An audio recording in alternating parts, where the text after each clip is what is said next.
pour avoir des intestins en bonne santé et pour avoir un transit intestinal de rêve, pour ne plus jamais avoir des problèmes de ballonnement, voilà mes 2 conseils du jour pour en plus avoir un intestin sain.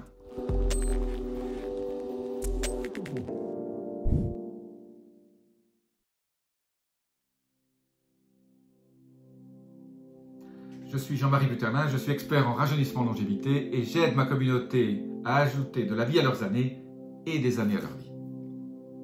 Quels sont ces 2 ingrédients miracles qui m'aident à faire en sorte que j'ai un intestin, une muqueuse intestinale qui n'est pas poreuse, qui est saine? Alors, je vous ai fait d'autres vidéos en vous parlant du microbiome, j'en ferai d'autres, mais aujourd'hui je vais vous parler de 2 ingrédients que j'utilise tous les jours en continu, à des doses bien précises, qui font en sorte que ces 2 ingrédients en fait, ce sont des antiparasitaires, ce sont des anti-mauvaises bactéries, des anti-candidats. Ça tue toutes les mauvaises choses que vous pouvez avoir dans votre intestin. C'est bien simple.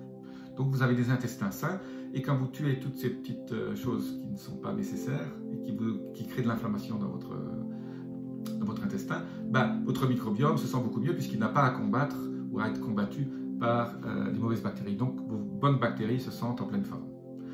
Je rappelle que vous avez entre 1 et 2 kg de bonnes bactéries dans votre intestin. Vous avez plus de bactéries dans votre intestin que de cellules dans votre corps. Donc, quels sont ces 2 ingrédients? La première est absolument extraordinaire, s'appelle la berbérine. Berbérine, vous trouvez ça partout. Il faut prendre celle qui est concentrée à au-dessus de 98%. Je vous laisse des liens là en dessous.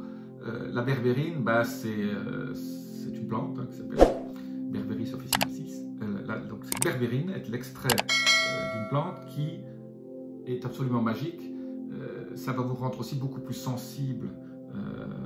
Votre insuline va mieux ouvrir les portes pour que le sucre puisse être métabolisé quand vous fabriquez du glucose.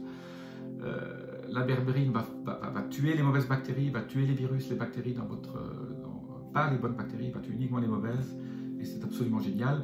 Alors, quand on démarre à 1500 mg par jour, c'est ce que j'ai fait pendant 3-4 mois, et après, maintenant, je suis à 750 mg par jour, et je fais 2 semaines sur 4, ou 3 semaines sur 6, ou voilà, une semaine, je ne le fais pas tout le temps.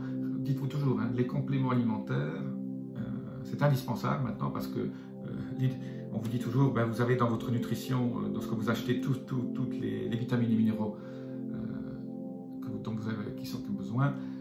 Les gens qui disent ça, ce sont des bêtises parce qu'une pomme d'aujourd'hui n'a rien à voir avec une pomme d'il y a 50 ans. Elle a 20-30 fois moins de nutriments qu'avant. Donc il faudrait manger 30 pommes aujourd'hui pour avoir les nutriments de 30 pommes d'il y a 20 ans ou il y a 40 ans. Et en plus, vous auriez 20 fois plus de glyphosate parce que les pesticides rentrent jusqu'à 1 cm à l'intérieur de votre pomme. Donc vous allez non seulement ne pas avoir les nutriments, vous allez avoir des fibres, c'est vrai, mais vous allez surtout avoir des pesticides.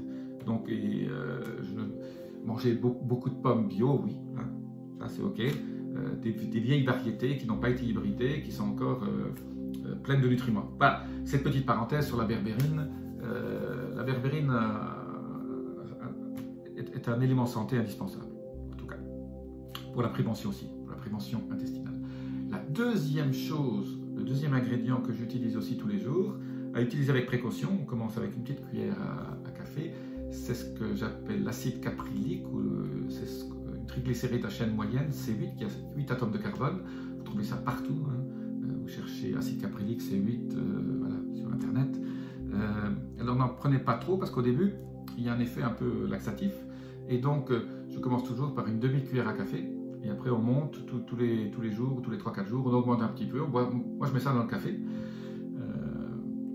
Il y a un célèbre américain qui s'appelle Dave Asprey a créé ce qu'il appelle le Bulletproof Coffee, où il met donc son C8 à l'intérieur de son expresso. C'est ce que je fais. Pas de sucre, pas de lait. Voilà, ça donne un petit goût de noix de coco.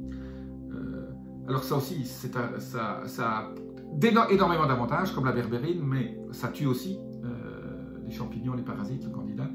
Mais surtout, ce sont des cétones, et ces cétones, votre corps va l'assimiler, et votre cerveau, par exemple, quand il utilise des cétones, surtout quand vous êtes dans un régime bas en sucre, adore ces cétones.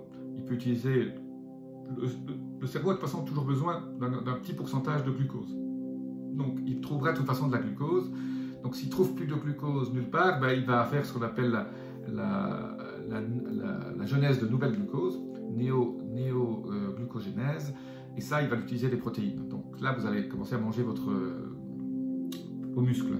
Donc pour éviter ça, il faut quand même, on mange toujours de toute façon hein, dans tous nos légumes classiques, même ceux qui ne sont pas les fruits, vous avez toujours un peu d'hydrate de carbone qui fait que, ou de féculents, hein, quand vous mangez des légumineuses, il y a des féculents, ces féculents se transforment de toute façon en glucose.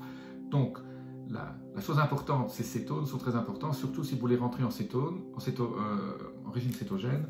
Si vous voulez rentrer en cétose, ben, au lieu d'attendre 48 à 72 heures en faisant un régime très strict sans sucre, ben, vous rentrez en cétose beaucoup plus vite et donc vous allez avoir les bénéfices de la cétose qui sont super bien connus. Mais même si vous n'êtes pas en régime cétogène, ces triglycérides de chaîne moyenne en C8, prenez pas ne confondez pas avec l'huile de coco. L'huile de coco, c'est beaucoup plus. Il y a très peu de C8. C'est le C8 qui est le plus actif. Et donc, vous pouvez utiliser l'huile de coco pour cuisiner. Voilà, l'huile de coco est absolument géniale. C'est une de mes 2 huiles que j'utilise toujours avec l'huile d'olive. Mais utilisez le C8. Voilà. Pour un intestin sain, C8, berbérine, c'est absolument phénoménal.